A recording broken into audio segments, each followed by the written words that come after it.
नमस्कार एंड सत श्री अकाल। अगर तुमको जानना है कि मैथ्स के लिए तुमको कितना टाइम देना है डेली बेसिस पे, अगर तुम स्कूल जा रहे हो तो तुम लोग कैसे टाइम निकालोगे सेल्फ स्टडी के लिए, और कितना टाइम देना है जिस दिन स्कूल नहीं जा रहे हो, सर उस दिन कितने घंटे दूं मैं मैथ्स के लिए, कैसे ये पूरा का पूरा टाइम टेबल मैनेज हो, मेरा डेली क्या रूटीन रहना चाहिए, ये सारी बातें तुमको इस वीडियो के अंदर जानने को मिलेंगी। और सिर्फ इतना ही नहीं बेटा, तुमको मैं मंथ वाइज टारगेट्स भी देके जाऊंगा। और ये ऐसे टारगेट्स हैं जो बहुत सिंपल हैं, लेकिन अगर आप स्टार्टिंग से इनको फोड़ते चले गए ना तो अक्टूबर तक तुम्हारा मैथ्स का सिलेबस खत्म है भाई, और वो भी अच्छी खासी क्वेश्चन प्रैक्टिस के साथ। तो इस वीडियो के अंदर तुमको बेटा बेस्ट टाइम टेबल भी मिलेगा जो तुम डेली फॉलो करोगे, और उसके साथ साथ मंथ वाइज टारगेट्स भी मिलेंगे। सबसे पहले तो भाई सिलेबस को ना एकदम भाई घोट के पी जाओ यार। तुमको सिलेबस का आइडिया बहुत अच्छे से होना चाहिए। तुम्हारा टोटल 13 चैप्टर्स हैं, इन 13 चैप्टर्स को अपने को अक्टूबर एंड तक फोड़ना है। लेकिन कुछ रूल्स अपन लोग दिमाग में रखेंगे। देखो बेटा, कहीं पे हम लोग डाउन तो जाएंगे, ऐसा नहीं है कि आपकी जर्नी हमेशा ऐसी रहेगी। ऐसा ऐसा ऐसा ऐसा डिप भी आएगा, हाई भी आएगा, लेकिन अपने को फोकस करना है कुछ बेसिक बातों पर। हम लोग जहां पर भी गलत होंगे बेटा, अपने आप को करेक्ट करने की इमीडिएटली कोशिश करेंगे। ये नहीं है कि हार मान गए या फिर डीमोटिवेट हो गए। तो सबसे पहले बेटा कंसिस्टेंसी रखने की कोशिश करेंगे पूरी पूरी। ये नहीं है कि सर स्ट्रैटेजी वीडियो देख लेता हूं, टाइम टेबल बना लेता हूं, लेकिन फिर अगले दिन से फॉलो नहीं करता। तो ये बहुत बड़ी गलती है, नहीं करना ये। अगर आप कुछ प्लान कर रहे हो तो बेटा उसको अच्छे से एग्जीक्यूट भी करना है अपने को, और एडवांस में प्लानिंग चलेगी। जो मेरे को अगले दिन मेरा टाइम टेबल फॉलो करना है वो मेरे को एक दिन पहले पता होना चाहिए। तो ये सब चीजें मैं इस वीडियो में बताने वाला हूं आपको कि आपको टाइम टेबल क्या फॉलो करना है। उसके बाद बेटा ऑर्गेनाइज्ड रहेंगे। ये नहीं कि हमने सोचा है कि यार मेरे को 8 से 9 मैथ्स पढ़ना था, लेकिन मैं 9 बजे तक बेटा कहीं और गायब हूं, और फिर मैं सोच रहा हूं कि यार आज का तो टाइम टेबल फॉलो नहीं कर पाया, चलो कोई बात नहीं अगले दिन से करता हूं। तो बेटा ये चीजें नहीं करनी है। जो प्लान किया है वो होना चाहिए। आपको ऑर्गेनाइज रहना पड़ेगा, और रिसोर्सेज के साथ भी सिलेक्टिव रहना पड़ेगा, क्योंकि जितने ज्यादा रिसोर्सेज आप इकट्ठे कर लोगे, बच्चे क्या करते हैं 10 बुक्स ले लेंगे, उसमें से एक भी बुक को कंप्लीटली खत्म करते नहीं है, फिर वो वहीं पे बैठे बैठे बेटा बुक्स का बुरा हाल होता रहता है, और आप लोगों को स्ट्रेस चढ़ता रहता है कि यार माँ बाप बोलेंगे कि इतने पैसे भी खर्च कर दिए और तेरे ना हाफ ईयरली में मार्क्स आ रहे हैं ना तेरे प्री बोर्ड्स में मार्क्स आ रहे हैं। तो ये फालतू का अपने को प्रेशर नहीं देना है अपने खुद को। अपन लोग सिलेक्टिव रहेंगे और ऑर्गेनाइज रहेंगे। उसके बाद बेटा सारे सब्जेक्ट्स अगर आपको अच्छे से मैनेज करने हैं तो time management is the key. तो जिस टाइम पे आपने जो चीज प्लान कर रखी है दोस्त, उसी टाइम पे वो चीज होनी चाहिए। ये नहीं है कि आपने प्लान करके सारी चीजें छोड़ दी और आप बेटा कहीं पे गायब हो और सोच रहे हो कि चलो यार आज नहीं अब कल से करता हूं, कल नहीं परसों से करता हूं। तो यही चीज नहीं करनी है। अपने को प्रोकास्टिनेट नहीं करना है दोस्त, और गैप्स नहीं आने चाहिए यार। एक बार ये अगर कोई बुरी आदत पड़ती है ना तो वो कंटिन्यू होती रहती है। एक बार ये आपके दिमाग ने आपको कन्विंस कर लिया कि चल यार कोई बात नहीं गगन आज मत पढ़ कल से पढ़ लियो, चल कोई बात नहीं आज मत पढ़ कल से पढ़ लियो, वो कल बेटा कभी नहीं आएगा तुम्हारे लिए, तुमको भी पता है। तो इसलिए अपने ब्रेन को ना अपने कंट्रोल में रखना, ये तुम्हारा सबसे इंपॉर्टेंट माला है भाई, और ये तुमको सबसे ज्यादा नीचे खींचने की कोशिश करेगा। लेकिन तुमने अगर इसको कंट्रोल कर लिया तो तुम बेटा हर एक रूटीन को, चाहे कितना टफ भी रूटीन बनाओगे, तुम लोग फॉलो कर जाओगे। बस you need to have that control on your brain. उसके बाद बेटा अब मैं तुमको एक सैंपल रूटीन बता रहा हूं। डेली रूटीन क्या रहना चाहिए तुम्हारा, जिस दिन तुम बेटा स्कूल जा रहे हो उसके हिसाब से ही बता रहा हूं, और जिस दिन तुम स्कूल नहीं जा रहे हो उसके हिसाब से ही बता रहा हूं कि तुमको मैथ्स को कैसे टाइम देना और कितना टाइम देना है। जिस दिन स्कूल जा रहे हो भाई 8 घंटा तो तुम्हारा स्कूल में चला गया, मानते हो। 4 घंटा तुम्हारा बेटा तुम ऑफलाइन कोचिंग जा रहे हो, या फिर तुमने मेरा बैच ले रखा है वहां पढ़ रहे हो, एक फिजिक्स का बैच ले रखा है, केमिस्ट्री का बैच ले रखा है, 1 सवा घंटे की क्लास होगी। तो मैं मान के चल रहा हूँ कि मोटा मोटा तुम्हारा 4 घंटा यहाँ चला गया। उसके बाद तुम्हारी 7 घंटे की नींद, वैसे तो 6, साढ़े 6, 7 घंटा ही लगता है, लेकिन मैंने मैक्सिमम ले लिया कि 7 घंटे की तुम नींद भी ले रहे हो। अभी भी तुम्हारे पास बेटा 5 घंटे स्पेयर है। इन 5 घंटों में से मैं तुमको कह रहा हूं कि तुमने यार अभी यहां पर हमने सारा का सारे चीजें नहीं जोड़ी ना भाई, तुम थोड़ी बहुत मस्ती भी तो करोगे, नहाओगे वहाओगे भी तो सही, डिनर भी तो करोगे, ब्रेकफास्ट लंच सब कुछ यहां पर जोड़ जाड़ के तुम्हारा मस्ती वाला टाइम मैं कह रहा हूं 2 घंटे तुम और ले लोगे सारे कोर्स करने में अपने। फिर भी तुम्हारे पास डेली का 3 घंटा बच रहा है। मैं कह रहा हूं इस 3 घंटे में से आधा घंटा और हटा दो, तो 2.5 घंटा बच रहा है तुम्हारे पास सेल्फ स्टडी के लिए। इस 2.5 घंटे में से तुमको 1 घंटा मैथ्स को देना है। ज्यादा मांग रहा हूं तुमसे नहीं ना, सिर्फ 1 घंटा। कुछ स्ट्रेस नहीं आएगा, टाइमली चीजें कंप्लीट होती रहेंगी और हंसते हंसते बेटा तुम फोड़ाओगे पेपर में। तो ऐसा क्यों नहीं करेंगे हम, क्यों हम लोग एंड मोमेंट तक का वेट करें। जिस दिन तुम स्कूल नहीं जा रहे हो भाई, कोचिंग और ये तो तुम्हारा रहेगा ही रहेगा ना यार, ये तो छोड़ते ही नहीं है। जैसे मैं भी अभी बैच में क्लासेस लूंगा तो बेटा मेरी क्लासेस वीकेंड पे भी होंगी, तो 4 घंटा तुम्हारा यहाँ जा रहा है। चलो यार वीकेंड है तो तुमको 1 घंटे की नींद और दे दी मैंने, 8 घंटा सो जाओ। अभी भी तुम्हारे पास 12 घंटा पड़ा। 12 घंटे में मैं कह रहा हूं तुम अपने दोस्तों के साथ, तुम्हारा क्रिकेट का शौक है, बैडमिंटन का शौक है, जो भी शौक है तुम 5-6 घंटे में निपटा लोगे। इस 12 घंटे में से 5 नहीं 6 घंटे ले लो यार, जिसमें आप डेली कोर्स भी कर रहे हो, खाना खा रहे हो, ब्रेकफास्ट, नहाना धोना और एक्स्ट्रा जो आपको मस्ती करनी है वो भी चल रहा है। उसके बाद भी मैं कह रहा हूं ये 7 को हटाओ, इसको 6 करो, इसको भी 6 करो।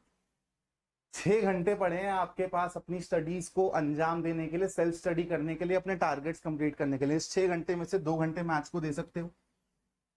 तुम लोग साइंस स्ट्रीम के अगर स्टूडेंट हो बेटा, तो बाकी बचा हुआ टाइम फिजिक्स को दे दो, केमिस्ट्री को दे दो। यहां पर बाकी बचा हुआ टाइम फिजिक्स को दे दो, केमिस्ट्री को दे दो। कॉमर्स है तो तुम्हारे जो बाकी मेन सब्जेक्ट्स हैं उसको टाइम दे दो, बाकी बचा हुआ यहां पर और यहां पर। तो इस तरीके से तुमको दिख रहा है कि भाई अगर किसी दिन मैं स्कूल जा भी रहा हूं तो भी मेरे को 1 घंटा मैथ्स पढ़ना बहुत मैनेजेबल लग रहा है, और जिस दिन स्कूल नहीं जा रहा हूं उस दिन 2 घंटे पढ़ सकता हूं। तो बहुत ज्यादा डिमांड कर रहा हूं तुमसे। मैं कह रहा हूं तुम Monday to Friday regular school जा रहे हो, मैं एकदम वाला केस लेके चल रहा हूं कि तुम स्कूल भी नहीं छोड़ रहे हो। तो 5 घंटे हो गए ये, और सैटरडे संडे तुम्हारी छुट्टी होगी तो 4 घंटे हो गए ये। तो मैं तुमको 9 घंटे पढ़ने को बोल रहा हूँ स्टार्टिंग से। अगर तुम पढ़ते हो कि तुम लोग भाई मई से एक मोमेंटम बना के चीजें कवर कर रहे हो, तो 9 घंटा भी अगर तुम हफ्ते का दोगे ना मैथ्स को, तो अक्टूबर तक तुम्हारा सिलेबस खत्म हो जाएगा। ये कितनी सही बात है यार। अब बेटा मैं तुमको शो करने वाला हूं कि तुम्हारा मंथ वाइज टारगेट क्या है। ये टारगेट्स तुम अगर फॉलो कर लेते हो, चाहे तुम सेल्फ स्टडी करो, चाहे तुम यूट्यूब से पढ़ो, चाहे तुम मेरे सपोर्ट से पढ़ो बैच में, तुमको ये टारगेट्स एनी हाउ कंप्लीट करने हैं। मैं एक एक करके बता रहा हूं बेटा। मई के महीने में तुम्हारे 3 चैप्टर्स कवर हो जाने चाहिए। और अब तुम सोचोगे सर कि अप्रैल के मंथ में क्या करना है, तो बेटा अप्रैल के मंथ में थोड़ा सा रूटीन बनाओ, खुद को रेडी करो, थोड़ा सा देखो कि तुम मल्टीटास्किंग कैसे करोगे, सारे सब्जेक्ट को कैसे मैनेज करोगे, अपना एक टाइम टेबल बनाओ, अपने बेसिक्स को स्ट्रॉन्ग करो। मैंने एक लेक्चर डाला हुआ है जिसमें मैंने 11th के मैथ्स के सारे बेसिक कॉन्सेप्ट्स पढ़ाए हैं, जो कि आगे यूज होने वाले हैं दोस्त।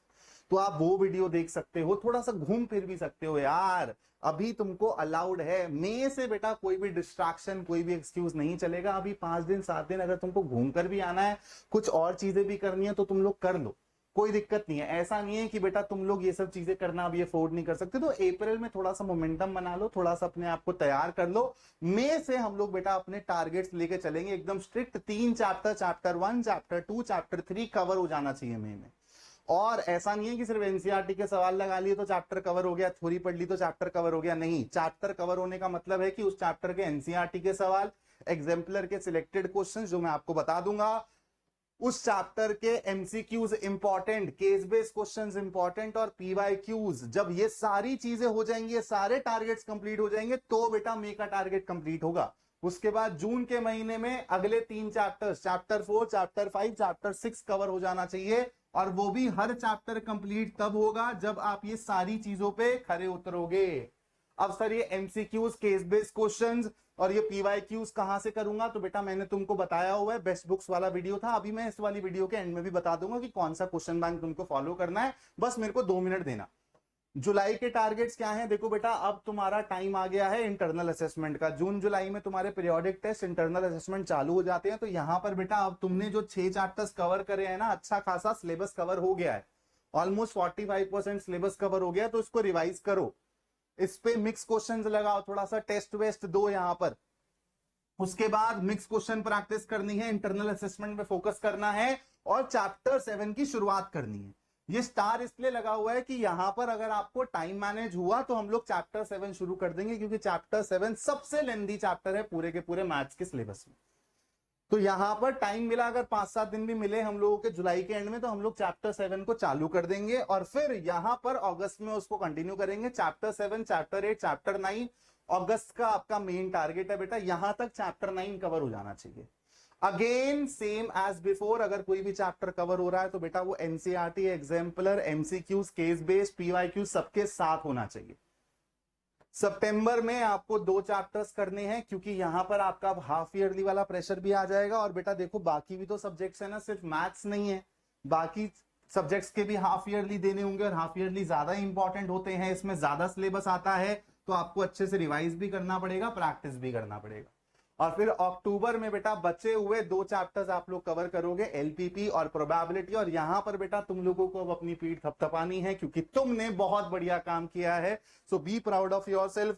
फुल रिवीजन लगाएंगे, मिक्स प्रैक्टिस करेंगे, और खुशी खुशी भाई सिलेबस को बोलेंगे बस तेरे को मैंने टाइम से खत्म कर दिया। अब इसके बाद बेटा नवंबर ऑनवर्ड्स जो तुम चाहोगे, जैसा तुम चाहोगे होगा। तुमने ऑलरेडी मेहनत कर ली है बेटा, अब तुमको बस उसको कंटिन्यू रखने की मेहनत करनी है, कंसिस्टेंसी नहीं छोड़नी है। ये नहीं सोचना कि अक्टूबर तक हो गई सारी चीजें, अब बाकी 3 महीने कुछ नहीं करूंगा, खेलता कूदता हूं। बेटा नहीं, ये नहीं चलेगा मैथ्स में, तुमको क्वेश्चंस लगाने पड़ेंगे रेगुलरली। तो नवंबर ऑनवर्ड्स हम लोग मिक्स पीवाईक्यूज करेंगे, प्रैक्टिस करेंगे, सैंपल पेपर्स उठाएंगे। 2024-25 में जो सवाल पूछे गए हैं वो सारे के सारे प्रैक्टिस करेंगे, कुछ टफ लेवल के क्वेश्चंस भी करेंगे, चैप्टर वाइज तुमको टफ लेवल के क्वेश्चंस भी करवाऊंगा। तो ये सारी की सारी चीजें हम लोग नवंबर ऑनवर्ड्स करेंगे दोस्त। अब मैंने तुमको बोला है कि तुमको ये मंथ वाइज टारगेट्स कंप्लीट करने हैं। आई डोंट केयर तुम मेरे साथ करो, मेरे बिना करो। तुम सेल्फ स्टडी करना चाहते हो, यूट्यूब से वन शॉट देख के करना चाहते हो, तुम्हारे को डिसिप्लिन चाहिए होगा, वो तुमको डिसाइड करना है कि क्या तुम उतने डिसिप्लिन्ड हो कि तुम लोग इस शेड्यूल को खुद से फॉलो कर सकते हो, क्या अपने ऊपर वो तुम कंट्रोल रख सकते हो, वो टाइम टेबल बना के फॉलो कर सकते हो। इफ यस करो। उसके साथ साथ जो रिसोर्सेज मैं बताऊंगा उसको तुम लोगों को अच्छे से बेटा फॉलो करना है, वहां से सवाल लगाना है। और मैंने जैसे बताया हर चैप्टर को कवर करना मतलब बेसिक से लेके पीवाईक्यू लेवल तक कवर करना, ये नहीं कि सिर्फ एनसीईआरटी कर लिया और काम हो गया। और दूसरा तरीका क्या है भाई कि तुम लोग आ जाओ संपूर्ण समर्पण बैच में और अपने आप को एकदम यहां पे संपूर्ण समर्पण कर दो भाई। मैं भी कंप्लीटली सरेंडर करूंगा, तुम भी कंप्लीटली सरेंडर करोगे, मिलके चीजें कवर करेंगे, मिलके चीजें सीखेंगे। मैं दोबारा बोलूंगा, इस बैच में आने का ये मतलब नहीं है कि तुमको सेल्फ स्टडी नहीं करनी, तुमको सेल्फ स्टडी करनी है। मैं तुमको डीपीपीस भी दूंगा, मैं तुमको अलग अलग टाइप के सवाल भी कराऊंगा, ट्रिकी सवाल भी कराऊंगा, सारी चीजें तुमको मिलेंगी बैच में। लेकिन उसका मतलब ये नहीं है कि तुम लोग होमवर्क नहीं कंप्लीट कर रहे होगे या फिर तुम खुद से मेहनत नहीं कर रहे होगे। मैं तुमको बल्कि उल्टा पुश करूंगा खुद से मेहनत करने के लिए, क्योंकि अल्टीमेटली पेपर तुमको ही लिख कर आना है। तो बेटा ये बैच 15 मई से चालू होगा, तो अभी काफी टाइम है। जैसे मैंने बोला, मैं चाहता हूं कि अप्रैल में तुम अपना रूटीन बनाओ, थोड़ा बहुत घूम फिर लो, कोई दिक्कत नहीं है। 15 मई से बेटा हम लोग ऐसा लगेंगे कि अक्टूबर तक सब चीजें खरीदेंगे। बहुत ही रीजनेबल प्राइस रखा है बेटा, डिटेल में पढ़ाया जाएगा सब कुछ, प्रैक्टिस शीट्स भी मिलेंगी। और अभी तो इसमें बहुत कुछ मिलेगा तुमको, मैं धीरे धीरे सारी चीजें रिवील करता रहूंगा। इस पे मैं एक स्पेसिफिक वीडियो भी बना दूंगा। अभी आप जाके स्कोरअप एडू की ऐप है बेटा, वो डाउनलोड कर लेना, ठीक है। ये ऐप डाउनलोड करनी बहुत जरूरी है अगर तुमको मैथ्स में एक्सेल करना है, चाहे तुम बैच ले रहे हो या नहीं ले रहे हो, लेकिन तुम लोग ऐप जरूर डाउनलोड कर लेना, क्योंकि इसमें तुमको ढेर सारे फ्री रिसोर्सेज मिलेंगे, डिफरेंट स्कूल के पेपर्स मिलेंगे, पीवाईक्यूज मिलेंगे, वर्कशॉप मिलेंगी। मतलब मैं बोल बोल के थक जाऊंगा, इतनी चीजें तुमको इस ऐप में मिल जाएंगी। रिसोर्सेज के लिए बेटा मैंने तुमको बता दिया, एनसीईआरटी एग्जाम्पलर तो लेना ही है। अब एग्जाम्पलर की यार तुम बुक भी ले सकते हो या फिर तुमको ऑनलाइन पीडीएफ भी मिल जाएगी, बुक भी इसकी सस्ती आती है, द चॉइस इज योर्स। फिर अपने को बेटा क्वेश्चन बैंक लेना है। क्वेश्चन बैंक में तुमको बता चुका हूं 100% क्वेश्चन बैंक आता है, मैं तुमको दिखा भी देता हूं। यहां पर तुमको यहां पर बेटा सब्जेक्ट वाइज भी मिल जाएंगी चीजें जो तुमको सस्ती पड़ेंगी, या फिर तुमको अगर सिर्फ और सिर्फ मैथ्स का लेना है बेटा तो तुमको यहां पर मैथ्स का भी मिल जाएगा, फिजिक्स केमिस्ट्री सबका इंडिविजुअली भी मिल जाएगा। इसका लिंक मैं डिस्क्रिप्शन में तुम्हारे लिए लगवा दूंगा। और उसके बाद इस क्वेश्चन बैंक के अलावा मैं तुमको एक पर्सनलाइज्ड क्वेश्चन बैंक भी दूंगा, जिसमें मैंने selected, highly selected chapter wise सवाल ले रखे हैं। 50-60 सवाल है हर चैप्टर के, वो उन सवालों में ऑब्जेक्टिव केस बेस्ड सब कुछ है दोस्त, तो वो मैं आपको दूंगा। और ये चीज आपको कॉम्प्लीमेंट्री मिलेगी बैच में, जो बच्चा बैच में होगा उसको ये एकदम फ्री ऑफ कॉस्ट मिलेगा। और उसके बाद बेटा पीवाईक्यूज करने हैं चैप्टर वाइज, तो chapter wise topic wise PYQs के लिए भी तुम्हारे पास 2 ऑप्शन है। देखो मैं तुमको खुल के बता रहा हूं, अगर तुम एफर्ट मार सकते हो तो तुम लोग को ऑनलाइन मिल जाएगा पीवाईक्यूज का मटेरियल, लेकिन वो ऑनलाइन प्रैक्टिस करना, सारी चीजें करना टाइम कंज्यूमिंग हो जाता है। तो अगर तुम उतना एफर्ट कर सकते हो तो ऑनलाइन, नहीं तो पीवाईक्यू के लिए बेटा तुम ये वाला मटेरियल ले सकते हो, यहां पर तुमको चैप्टर वाइज टॉपिक वाइज हर टाइप के पीवाईक्यूज मिल जाएंगे, इसका भी मैं डिस्क्रिप्शन में लिंक लगा दूंगा।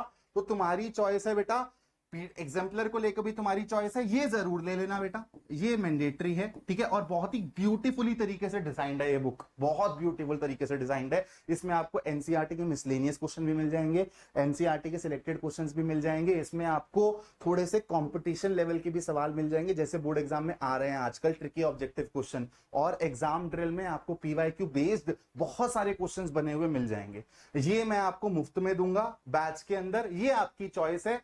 ऑनलाइन भी मिल जाएगा और इसके लिए आपको हार्ड कॉपी भी मिल जाएगी, द चॉइस इज योर्स। लेकिन हर बच्चा कमेंट करके जाएगा कि सर मैं अक्टूबर तक सिलेबस खत्म करूंगा, चाहे मेरे साथ करो चाहे सेल्फ स्टडी से करो, लेकिन अक्टूबर तक हर बच्चा सिलेबस खत्म करेगा जो भी इस टाइम पे ये वीडियो देख रहा है। Thank you so much for watching this video.